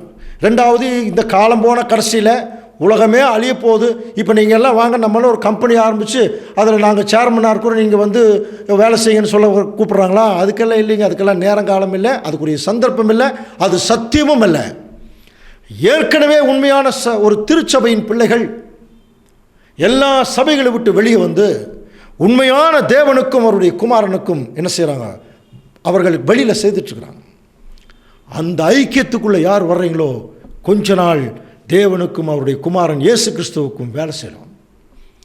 அவருடைய பிள்ளைகளுக்கு தங்களை அர்ப்பணிக்கணும். அதை தொடர்ந்து செய்து முடிக்கும்போது கிறிஸ்துவுடைய ராஜ்யத்தின் ராஜாக்களாக இருப்பதற்கு ஒரு வாய்ப்பை தேவன் கொடுக்குறார். நல்லா புரிஞ்சுக்கலாம். இது எப்படி கூப்பிட்றாருன்னா, உங்களுக்கு கவலையா, கடன் தொல்லையா, வாங்கன்னு சொல்லி கூப்பிடல. பாருங்க, சத்தியம், பைபிள், உண்மையான சத்தியம் இதில் இருக்கு, வாங்க. கவனிக்கிறீங்களா? நாங்கள் எல்லாம் அன்புக்குரிய சகோதரர்களே கவர்மெண்ட்டில் நல்ல வேலையில் இருக்கிறோம், கை நிறைய சம்பளம். எங்களை யாரும் கேட்குறதுக்கு ஆளே கிடையாது. எப்படி வேணாலும் அந்த சம்பளத்தை வச்சுக்கிட்டு ரொம்ப ஜாலியாக எங்கே வேணாலும் தெரியலாங்க. யாரும் கேட்குறதில்ல. எத்தனை சகோதரர்கள் இந்த மாதிரி ஒர்க் பண்ணுறாங்க தெரியுங்களா? கம்பெனியில் ஒர்க் பண்ணுறாங்க. நிறைய பேர் வந்து பார்த்தீங்கன்னா ஒவ்வொரு ஊழியத்தில் இருக்கிறவங்க எல்லாருமே பாதியில் ஒர்க் பண்ணிட்டு தான் இருக்கிறாங்க. யாரும் கேட்குறக்கு ஆள் இல்லைங்க. மனப்பூர்வமாக எப்போ நம்ம மகா பெரிய பாவியாகிய என்னையும் தேவன் கூப்பிட்டாரே அப்படிங்கிற ஒரு சிந்தனை நமக்கு வரும்போது ஆட்டோமேட்டிக்காக எல்லாத்தையும் விட்டுட்டு உண்மையான தேவனுடைய வேலையை செய்வதற்கு தான் வந்துடும். உங்களுக்கும் அந்த மாதிரி ஒரு வாய்ப்பை தேவன் கொடுக்குறார். இது நான் எத்தனாவது சப்ஜெக்டில் சொல்கிறேன் தெரியுங்களா? இது முதல் சப்ஜெக்டில் சொன்னால் உங்களுக்கு புரிஞ்சிருக்காது. இவங்க எங்கேயோ சபை கூப்பிட்றாங்கன்னு நினச்சிருப்பீங்க. அப்படியெல்லாம் இங்கே இருக்கக்கூடிய எந்த சபையும், தேவனுடைய ராஜ்யத்திற்கு நம்மளை வழிநடத்தாது. ஆண்டவர் இயேசு கிறிஸ்து மட்டும்தான், அவருடைய வசனங்கள் மட்டும்தான், அவருடைய அழைப்பு மட்டும்தான் நம்மளை வழி நடத்தும். அந்த அழைப்புக்குள்ளே நீங்கள் இருந்தால் நாங்கள் உங்களோட வர்றோம், நாங்கள் இருந்தால் நீங்கள் எங்கள் கூட வாங்க, அவ்வளோதான். ஒன்றா சேர்ந்து கடவுளுக்கு வேலை செய்வோம். புரியுதுங்களா? கடவுளுக்கு நம்மளால் முடிஞ்சது என்னமோ செய்வோம். தேவன் அதற்குரிய பலனை அவர் கொடுப்பார். இதுதாங்க இந்த சத்தியம் கொடுக்கறதுனுடைய நோக்கம். புதுசாக நாங்கள் ஒரு பெரிய கம்பெனியெல்லாம் ஆரம்பிக்க போகிறது இல்லை. ஆனால் ஒன்று மட்டும் உறுதி, தேவனுடைய அழைப்பு உண்மை. என் ஜனங்களே அவளை விட்டு வெளியவங்க. ஏன் சொல்கிறாருன்னா பாருங்கள், எரேமியா 51:16 அது கர்த்தர் பாபிலோனை பழி வாங்குகிற காலம். கவனிக்கலாம், அழிக்க போகிறாருங்க, அதை எந்த மாற்றம் இல்லை. ஏன்னா தவறான மது, தவறான போதகத்தை ஊற்றி ஜனங்களை கொடுத்து போதையிலேயே வச்சு ஜனங்களை தெளிய விடாமல் பண்ணிட்டாங்க. இந்த அமைப்பு இது சாத்தானுடைய அமைப்பு. இதுக்கு கட்டாயமாக அழிவு உறுதி, அதில் மாற்றமே கிடையாது. அழிவு உறுதி. ஆண்டவர் இயேசு கிறிஸ்து வந்து இதை அழிக்கிறதுக்கு தான் வந்திருக்கார். நீங்கள் எழுதி வச்சுங்க, அழிக்கிறதுக்கு தான் வந்திருக்கார். அழிஞ்சிரும். என் ஜனங்களே வெளியே வந்துருங்க, தேவன் கூப்பிட்றார். அவருடைய பாவங்களுக்கு உடன்படாமலும் அவைகளுக்கு நேரிடும் வாதைகள். ஏன்னா அந்த இஸ்ரேல் ஜனங்களுடைய தவறை சேர்த்து தூக்கிட்டாங்க. அதனால தான் பவுலே முதல் எழுதினார். அன்புக்குரிய சகோதர சகோதரர்களே, என்ன எழுதுகிறார் பாருங்க, 1 கொரிந்தியர் 10:1 இப்படி இருக்க சகோதரரே, நீங்கள் எவைகளை அறிய வேண்டும் என்று இருக்கிறேன் என்றால், நம்முடைய பிதாக்கள் எல்லாம் மேகத்துக்கு கீழாக இருந்தார்கள், எல்லாரும் சமுத்திரத்தின் வழியாய் நடந்து வந்தார்கள். படிச்சுமா இந்த வசனம் அப்படியே நீங்கள் கண்டினியூஸாக படிச்சுப்பார். நிறையா நன்மைகளை அனுபவிச்சாங்க. ஆண்டவர் இயேசு கிறிஸ்து அவங்களுக்கு நன்மை செய்கிறார். அப்படி இருந்தும் 5ஆம் வசனம் பாருங்கள், அவர்களில் அதிகமான பேர்களிடத்திலே தேவன் பிரியமாக இல்லை, அவர்கள் வனாந்தரத்திலே அழிக்கப்பட்டார்கள். எப்படி முடிக்கிறார் பாருங்கள், அவர்கள் இச்சித்தது போல நாமும் பொல்லாங்கானவைகளை இச்சியாதபடிக்கு. இவைகள் நமக்கு என்ன இருக்காம், திருஷ்டாந்தங்களாக இருக்கிறது. நல்லா புரிஞ்சுக்கலாம். 1 கொரிந்தியர் 10:7 வாசிக்கலாம். ஜனங்கள் புசிக்கவும் குடிக்கவும் உட்கார்ந்து விளையாட எழுந்திருந்தார்கள் என்று எழுதியிருக்கிறபடி அவர்களில் சிலர் விக்கிரக ஆராதனைக்காரர் ஆனது போல நீங்களும் ஆகாதீர்கள். புரியுதுல்ல? புசித்தலும் குடித்தலுமே நம்முடைய வாழ்க்கையா ஒரு கிறிஸ்தவனுக்கு இருந்தா அதுக்கு பதிலாக நீங்க விக்கிரக ஆராதனையை பண்ணிக்கங்கன்றார். இஸ்ராயேல் ஜனங்க அதான் பண்ணாங்க. அவங்களுக்கு பண்டிகை முதல் தேவன் தான் அங்கே கொடுத்தார். பண்டிகை எதுக்கு தெரியுங்களா? ஒன்றா கூடணும், மோசே உத்தரத்தில் நின்று அந்த நியாயப்பிரமாணத்தை வாசிக்கணும், இவங்க கேட்டதை நடப்போம்னு சொல்லி போய் நடக்கணும். அதுக்கு தான் பண்டிகை. இவங்க என்ன பண்ணுறாங்கன்னா கூடணுன்னே புசிக்கவும் குடிக்கவும். அப்படி தானே கிறிஸ்மஸ் டைமில் பண்ணுறோம் இல்லையா? 2 பேர் பேசிக்கிறாங்க, சித்தப்பாவும் பெரியப்பாவும். அடுத்த வாரம் கிறிஸ்மஸ்க்கு நாங்கள் அங்கே வரோம் உங்கள் வீட்டுக்கு. எதுக்கு? சாப்பிட்றதுக்கு. நாங்கள் நியூ இயர்க்கு உங்கள் வீட்டுக்கு வந்துடுறோம். எதுக்கு? சாப்பிட்றதுக்கு. 2 பேரும் சேர்ந்து யோவான் சுவிசேஷமாக படிக்க போகிறாங்க. ஒன்றும் கிடையாது இல்லையா? அப்போ புசித்தலும் குடித்தலும். இதனால தான் இதையெல்லாம் சொல்லி முடிச்சுட்டு இவைகள் எல்லாம் திருஷ்டாந்தங்களாக அவர்களுக்கு நடந்தது, உலகத்தின் முடிவு காலத்துள்ள நமக்கு எச்சரிப்பு உண்டாக்கும்படி எழுதப்பட்டிருக்கு. அன்புக்குரிய சகோதர சகோதரி, நமக்கு எச்சரிப்பு கொடுக்குறாருங்க. இஸ்ரேல் ஜனங்க பண்ணின தப்பை நீங்கள் பண்ணிடாதீங்க அப்படின்னு சொன்னால் அந்த கூடையோடு சேர்ந்து 2 ஸ்திரீ என்ன பண்ணியிருக்காங்க, எடுத்துகிட்டு வானத்துக்கு பூமிக்கு இப்படி குதிக்கிறாங்க. அதனால தான் சொல்கிறார், எங்கே போகிறாங்க, அவங்கள நான் செட்டில் பண்ண போகிறேன்ட்டார் தேவன். சுருக்கமாக சொன்னார் தான். செட்டில்மெண்ட் என்ன? ஜட்ஜ்மெண்ட். அழிவு தான் செட்டில்மெண்ட் அவங்களுக்கு. இன்னும் கொஞ்ச நாளில் இந்த அழிவு இவர்களுக்கு வருவதற்கு முன்பாக ஒரு மகா பெரிய தீங்க தேவன் இங்கே கொண்டு வர போகிறார். 3ஆம் உலக யுத்தம். சப்ஜெக்ட் படித்தோம் இல்லையா? இஸ்ரேல் ஜனங்களுடைய அந்த நியாய தீர்ப்பு குறித்து. 3ஆம் உலக யுத்தம். அதில் ஒரு விஷயம் கவனிங்க. இப்போ ரீசெண்டாக சூயஸ் கால்வாயில் எவர் கிரீன் ஒரு தைவான்லேருந்து வந்த ஒரு கப்பல் வந்து அந்த நடு கடலை அதில் சிக்கிடுச்சு. எத்தனையோ 1000 டன் ஏற்றிட்டு வந்திருக்குது. சூயஸ் கால்வாய் பற்றி நமக்கு நிறைய தெரியாதுன்னு நினைக்கிறேன். அதாவது ஐரோப்பா நாடுகள் எல்லாம் ஆசிய நாடுகளோட கப்பல் போக்குவரத்து வச்சுக்கணும்னா ஆப்பிரிக்கா கண்டத்தை கடந்து 8000 கிலோமீட்டர் சுற்றி வரணுமா. அப்படி சுற்றி வந்தால் நாட்கள், நேரம், பணம் சில எல்லாம் விரயமாகுதுன்னு சொல்லி 150 ஆண்டுகளுக்கு முன்பாகவே என்ன பண்ணியிருக்காங்கன்னா, எகிப்தில் இருக்கக்கூடிய மத்திய தரைக்கடலுக்கும் செங்கடலுக்கும் இடையில ஒரு கால்வாயை வெட்டினாங்களாம் கப்பல் போக்குவரத்துக்குன்னு. அந்த கால்வாயை வெட்டி அதில் உள்ளே வந்துட்டாங்கன்னு வச்சுங்க, நேராக எல்லா ஆசிய நாடுகளுக்கும் வெகு சீக்கிரத்தில் போயிடலாம். இப்போ என்ன ஆயிடுச்சுன்னா, அதில் வந்து உலக வர்த்தகத்தில் 12% இந்த சூயஸ் கால்வாய் வழியாக தான் என்ன ஆகிட்டு இருக்குதான் போயிட்டுருக்கு. இப்போ என்ன ஆச்சு தெரியுங்களா? தைவான்லேருந்து வந்த ஒரு கப்பல் தர தட்டி அப்படி கிராஸாக நின்றுச்சு. ஒரு ரோட்டுக்கு நடுவில் ஒரு லாரி நின்று எப்படி இருக்கும், நின்றுச்சு. லட்சக்கணக்கான டன் அதுக்குள்ள இருக்கு. இப்போ அதை கிளியர் பண்ணுறதுக்கு 2 வாரம் 1 வாரம் ஆகும்னு பயந்துட்டு இருக்கிறாங்க எல்லாருமே. இந்த பக்கம் அந்த பக்கம் பார்த்தீங்கன்னா 200-300 கப்பல்கள் நின்றுருக்கு. மரைன் டிராஃபிக்னு போட்டிருக்காங்க, டேஞ்சர்னு.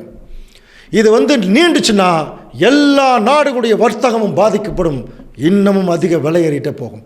இதை குறித்து இஸ்ரேல் தீர்க்க தரிசனம் ஒரு சப்ஜெக்டில் பேசியிருக்கோம், நீங்கள் பாருங்கள். அந்நாட்களில் குதிரைகளுக்கும் கழுதைகளுக்கும் ஒட்டகங்களையும் நான் ஸ்தம்பிக்க பண்ணுவேன். அதுக்குரிய விளக்கமே பார்த்துருக்குறோம். கடல் வர்த்தகமே ஸ்தம்பிக்கப்படும் சொல்லி அந்த சப்ஜெக்டில் ஏற்கனவே பேசியிருக்கோம். நீங்கள் கொஞ்சம் கவனிங்க. இஸ்ரேல் தீர்க்க தரிசனம் 3ஆம் உலக சப்ஜெக்டில் வரும். இன்றைக்கி அது வந்து சாம்பிளுக்கு நடந்துகிட்ருக்கு. இன்றைக்கி சாம்பிள் தான், தேவன் தாங்க இதை செய்கிறார், நல்லா புரிஞ்சுங்க. புரியுதா? சூயஸ் கால்வாய் டம்ப் ஆச்சுன்னா உலக நாடுகள் எல்லாம் வர்த்தகம் பாதிக்கப்படும். மெரைன் டிராஃபிக்னு போட்டிருக்கான். பயங்கரமான சூழ்நிலைக்குள்ளே பூமி போயிட்டுருக்கு. ஏற்கனவே நம்ம இந்தியாவில் விலைவாசி ஜாஸ்திங்கிறான். இது ஒரு எச்சரிப்பு, சாதாரணமான விஷயம் கிடையாது. கப்பலெல்லாம் எல்லாம் பெரிய பெரிய ரடார் இன்ஜின்களில் போகிறது, எல்லா வகையிலையும் போயிடும். ஆனால் திடீர்னு அவ்வளோ பெரிய ஒரு டெக்னாலஜி உள்ள கப்பலை கரை தட்டி நிற்குதுன்னா இது யார் செஞ்சது? இது நமக்கு எச்சரிப்பு. எங்கெங்கெல்லாம் பிரச்சனை ஆகுதோ அதெல்லாம் நமக்கு ஒரு எச்சரிப்பு. அதைத்தான் எங்கள் வசனம் சொல்லுது. உலகத்தின் முடிவு காலத்துள்ள நமக்கு இது எச்சரிப்பு உண்டாக்கும்படி இன்னும் கொஞ்ச நாளில் 3ஆம் உலக யுத்தம் இஸ்ரேலை மையமாக கொண்டு ஆரம்பிக்கும். இதைத்தான் எரேமியாவில் படித்தோம் இல்லையா? எரேமியா 25-29 பாருங்கள். இதோ தீங்கை கட்டளையிட என் நாமம் தரிக்கப்பட்ட நகரத்தில் நான் துவக்க போகிறேன்னு தேவன் ஏற்கனவே சொல்லிட்டுருக்கார். அவருடைய நாமம் தரிக்கப்பட்ட நகரம் ஜெருசலேம், இஸ்ரேல் ஜனங்கள். எல்லா ஜனங்கள் மேலையும் நான் பட்டயத்தை வர பண்ணுவேன். ஒரு மகா பெரிய பேரழிவை இந்த பூமி சந்திக்க போகுது. அதனால தான் 31ஆம் வசனம் வாசிக்கலாம் பாருங்க. ஆரவாரம் பூமியின் கடையாந்தரம் மட்டும் போய் எட்டும். ஜாதிகளோட கர்த்தருக்கு வழக்கு இருக்கிறது. மாம்சமான யாவரோடும் அவர் நியாயத்திற்குள் பிரவேசிப்பார். துன்மார்க்கரை பட்டயத்துக்கு ஒப்பு கொடுப்பார். துன்மார்க்கரை பட்டயத்துக்கு ஒப்பு கொடுப்பார். அக்காலத்திலே பூமியின் ஒரு முனை தோக்கி மறுமுனை விட்டும் கர்த்தரால், கவனிக்கிறீங்களா, கர்த்தரால் கொலை உண்டவர்கள் கிடப்பார்கள். அடக்கம் பண்ணுற கூட வழி இருக்காதுன்றான். அப்படி ஒரு பிரச்சனை வரப்போகுது. அன்புக்குரிய சகோதர சகோதரி, இதுக்கு தெரியாமையே இன்றைக்கி பெயர் சபையில் இருக்கக்கூடிய பெரிய பெரிய போதர்கள் எல்லாம் உங்கள் துக்கம் சந்தோஷமாக மாறும், 21ஆம் நூற்றாண்டு 2021ஆம் வருஷம் உங்களுக்கு ஆசீர்வாதமான வருஷம், தேவன் உங்களை அபரிவிதமாக ஆசீர்வதிக்க போகிறாருன்னு பொய் சொல்லிட்டு இருக்காங்க. பயங்கரமான பொய். இன்னும் கொஞ்ச நாள் அது வந்து பொய்ங்கிறது தெரிஞ்சிடும். சரிங்களா? என்ன பண்ண போகிறாங்க தெரியுங்களா? இதே மெய்ப்பர்கள் இந்த ஜனங்களை ஓட ஓட விரட்டுவாங்களா? இன்றைக்கி எப்படி அரசியல்வாதிகளை விரட்டுறாங்க இல்லையா, அந்த மாதிரி. எரேமியா 25ஆம் அதிகாரம் 34ஆம் வசனம் வாசிக்கலாம். மெய்ப்பர்களே அலறுங்கள். பார்த்தீங்களா சொல்கிறாரு பாருங்க. இப்படி ஒரு பெரிய பிரளயம் இந்த பூமியில் வரும்போது மெய்ப்பர்களே அலறுங்கள். மெய்ப்பர்கள் யாருங்க? இந்த மந்தையை மேய்ச்சிட்டு இருக்கிறாங்க பாருங்க, தவறா பாருங்க. மந்தையில் பிரஸ்தாபமானவர்களே, ரொம்ப ஃபேமஸான போதகர்கள், விசேஷமாக டிவியில் உங்க தான் மந்தையில் பிரஸ்தாபமானவர்கள். இன்னும் கொஞ்ச நாளில் சாம்பலில் புரண்டு கதறுங்கள், நீங்கள் வெட்டப்படவும் சிதறடிக்கப்படவும் உங்கள் நாட்கள் நிறைவேறின. உசிதமான பாத்திரம் போல விழுந்து நொறுங்குவீர்கள். எப்படி ஒரு பீங்கான் பாத்திரம் விழுந்தால் எப்படி நொறுங்கும், அந்த மாதிரி வரப்போகிறாங்களாம். அப்புறம் இவங்கெல்லாம் பொய் சொல்லியிருக்கிறாங்க. அது வந்து பொய்ன்னு தெரிஞ்சால் இவங்களை தேடி ஓடுவாங்க இல்லையா? ஓடும்போது அவங்களே ஓடுவாங்களாம். அடுத்த வசனம் பாருங்கள். மெய்ப்பர்கள் ஓடி போகிறதற்கு மந்தையில் பிரஸ்தாபமானவர்கள் தப்பித்துக் கொள்கிறதற்கும் இடமிராது. பார்த்தீங்களா? மெய்ப்பர்கள் ஓடி போகிறதற்கும் மந்தையில் பிரஸ்தாபமானவர் தப்பிக்கிறதுக்கு இடம் இல்லாமல் ஓடுறாங்களா? அதனால தான் இன்றைக்கி நிறைய பேர் தப்பிக்கிறதுக்கு எங்கெங்கேயோ போய் குடியிருக்கிறாங்க. உங்களுக்கு எல்லாம் தெரியும். இந்த மாதிரி பிரச்சனை வந்து அப்படியே தப்பிச்சு போயிடலாம். எங்கே போனாலும் தப்பிக்க முடியாத அன்புக்குரிய சகோதர சகோதரி. ஏன்னா இந்த பெயர் சபைகளை, ஏற்கனவே பெயர் சபை, அதை சரியாக வழிநடத்தாமல் சுயநலத்தில் பண ஆசை, பெருமை இதெல்லாம் காட்டி காட்டி வளர்த்திருக்கிறாங்க இந்த மெய்ப்பர்கள். அலறப்போகிறாங்க இன்னும் கொஞ்ச நாளில். சரியா? ஆகவே நாம் என்ன செய்யணும் தெரியுமா? இஸ்ரேல் ஜனங்கள் மாற புசித்தலும் குடித்தலும் நம் வாழ்க்கையாக இருக்கக்கூடாது. அன்புக்குரிய சகோதர சகோதரி, அதனால தான் லூக்காவில் நமக்கு எச்சரிப்புகிறார். உங்கள் இருதயங்கள் பெருந்திண்டியினாலும் வெறியினாலும் லௌகீக வெறினா புரியுதுன்னா ஒரு விஷயத்தையே அப்படியே பிடிச்சிக்கிறது, அடிக்ட் ஆகிறது. எப்படி செல்ஃபோனுக்கு சில பேர் அடிக்ட் ஆகி செல்ஃபோனையே பார்க்குறாங்களே அந்த மாதிரி பெருந்திண்டியினாலும் வெறியினாலும் உலகப் பிரகாரமான லௌகீக கவலைகளினாலும் பாரமடையாதபடி நீங்கள் நினையாத நேரத்தில் அந்த அழிவு, அந்த நாள் உங்கள் மேல் வராதபடிக்கு நீங்கள் எச்சரிக்கையாயிருங்க. பூமியில் எங்கும் குடியிருக்கிற அனைவர் மேலும் ஒரு கன்னி மாற வரப்போதான் அந்த அழிவு. கன்னி வெடி சொல்கிறோம்ல, திடீர்னு வெடிக்க முடியும் அந்த மாதிரி. அதனால் அன்புக்குரிய சகோதர சகோதரர்களே, இவைகள் சம்பவிக்க தொடங்கும் போதே உங்கள் மீட்பு சமீபமாக இருப்பதனால் நீங்கள் முதல்ல கீழே பார்க்காதீங்க, சைடில் பார்க்காதீங்க. நீங்கள் நிமிர்ந்து பார்த்து உங்கள் தலைகளை உயர்த்துங்கள். பிதாவாகிய தேவனையும் ஆண்டவர் இயேசு கிறிஸ்துவையும் நோக்கி பாருங்கள், அப்பொழுது ரட்சிக்கப்படுவீர்கள். இவ்வளோதாங்க சத்தியம். அன்புக்குரிய சகோதர சகோதரர்களே, கவனிக்கிறீங்களா? இப்போ அந்த ஸ்திரீ நல்லா புரிஞ்சுக்கலாம். அந்த ஸ்திரீ யார்? கூடைக்குள்ள இருந்தாங்க பாருங்கள். அந்த ஸ்திரீ யார்? இஸ்ரேல் ஜனங்கள். அக்கிரம அளவை நிரப்பிட்டாங்க. நிரப்பினதுனால மூடி போடப்பட்டது. இப்போ 2 ஸ்திரீகள் அதை தூக்கிட்டு வானத்துக்கு பூமிக்கு உங்களுடைய அக்கிரமம் வானபரியந்தம் எட்டினது. அப்போ இவங்களுக்கு தண்டனை. ஆக 3 ஸ்திரீகளும் செட்டில்மெண்ட்டுக்குள்ளே போகிறாங்க. ஏன்னா அவங்களுக்கு ஏற்கனவே ஒரு கூடை இருந்தது, கூடையை நிரப்பிட்டாங்க இஸ்ரேல் ஜனங்கள். இப்போ அந்த கூடையோடு சேர்த்து அவங்களும் போயிட்டாங்க. இப்போ இந்த சத்தியத்தை கேட்ட நம்ம ஒவ்வொருவருக்கும் ஒரு கூடை தேவன் வச்சுருக்கார். கவனிக்கிறீங்களா? நமக்கு ஒரு கூடை வச்சுருக்கார். இப்போ நீங்கள் சொல்லுங்கள், இந்த கூடையை நிரப்புறதா வேண்டாமா? இந்த கூடையை நிரப்புறதா வேண்டாமா? நிறைய பேர் அப்படியே சும்மா தூங்கிட்டே கேட்டவங்க நிரப்புறதா வேண்டாமா? கரெக்டாக நிரப்பிடணும்பாங்க. அது என்ன? அக்கிரமம். அது நிரம்பிச்சுனாலே ஆட்டோமேட்டிக்காக மூடப்பட்டு தண்டனைக்குள்ளே போயிடும். அப்போ நம்முடைய அக்கிரமம் சொல்கிறோம் இல்லையா, நம்ம இந்த சத்தியத்துக்குள்ளே வந்துட்டோம். இன்னமும் தேவனுக்கு பிரியமில்லாத காரியங்கள், அக்கிரமங்கள் செய்துட்டு இருக்கும்போது நம்ம கூடையும் என்ன பண்ணப்படுமா? நிரப்பப்பட்டு கொண்டே வரும். ஒரு லெவலுக்கு மேலே போயிடுச்சுன்னா நம்மளும் மூடி தான். கவனிக்க. அப்படின்னா நம்மக்கிட்ட இருக்கிற கூட என்ன ஆகக்கூடாது? நிரம்பவே கூடாது, காலியாகவே இருக்கணும் அந்த கூட, இல்லையா? அப்போ தேவன் இதை சொல்கிறதுக்கு தான் இவ்வளோ பெரிய தீர்க்க தரிசனத்தை நமக்கு ஒரு எச்சரிப்பாக சொல்லியிருக்கார். தேவன் எச்சரிப்பாக சொன்ன இந்த சத்தியத்தை நம்ம பாக்கியமாக எண்ணி கேட்டு அந்த எச்சரிப்புக்குள்ளே நம்ம வரும்போது மெய்யாகவே தேவன் நம்மை ஆசீர்வதித்து அவருடைய ராஜ்யத்தின் பிள்ளைகளாக நம்மளை சேர்த்து கொள்வார். தேவன் தாமே இந்த வசனங்களை நமக்கு ஆசீர்வாதமாக்கி தருவாராக. ஆமென். கிறிஸ்துவுக்குள் மிகவும் அன்பாக அழைக்கப்பட்ட அன்புக்குரிய சகோதர சகோதரிகளே, தேவன் தாமே கேட்ட சத்தியங்களை நம்முடைய வாழ்க்கையில் ஆசீர்வாதமாக்கி தருவாராக. தொடர்ந்து நிறைவு ஜெபத்துக்குள்ளாக நாம் கடந்து வருவோம். நாம் தலைகளை தாழ்த்தி நாம் யாவரும் ஜெபம் செய்வோம். மகா இரக்கமும் நீடிய சாந்தமும் மிகுந்த கிருபை நிறைந்த எங்கள் அன்பின் பரலோக பிதாவே, உமக்கே எல்லா துதி ஸ்தோத்திரங்களையும் இந்த மாலை பொழுதிலே ஆண்டவராய் இயேசு கிறிஸ்துவின் மூலமாக ஏறிருக்கிறோம். தந்தையே, கடந்த காலங்கள் முழுவதும் எங்களை காத்து பராமரித்து இந்த நாளை எங்களுக்கு சேர்த்து கொடுத்து விசேஷமாக இந்த தொடர் வேத பாட வகுப்பிலே கலந்து கொள்ளும்படியாக தேவரீர் எங்களுக்கு கிருபை பாராட்டின மகாபெரிய தயவுக்காம் நன்றி செலுத்துகிறோம். இதோ இந்த நாளிலே இந்த தொடர் நேரலிலே கலந்து கொண்ட ஒவ்வொரு சகோதர சகோதரர்களுக்காக நான் வருகிறோம். இதோ இந்த நாளிலே நீர் எங்களுக்கு தந்த இந்த விலையேற பெற்ற பாடத்தின் வாயிலாக எங்களுடைய வாழ்க்கையை நாங்கள் சீர்படுத்தி வாழ்ந்து தேவரீர் உமக்கும் உமது நேசகுமாரனுக்கும் நாங்கள் பயந்து வாழ தேவரீர் தாமே எங்களுக்கு கிருபை பாராட்ட வேண்டுமா என்னிடத்தில் கொண்டாடுகிறோம். மீண்டுமாக நாங்கள் அனைவரும் ஒன்று கூடும் வரைக்கும் உம்முடைய தெய்வீக பிரசன்னம் எங்களை தாங்கி வழிநடத்த வேண்டும் என்று எங்கள் அன்பின் இரட்சகர் இயேசு கிறிஸ்துவின் மூலமாக இந்த மன்றாட்டுக்களை நாங்கள் பணிவோடு ஏறியிருக்கிறோம். எங்கள் பரிசுத்தமுள்ள நல்ல பிதாவே, ஆமேன்.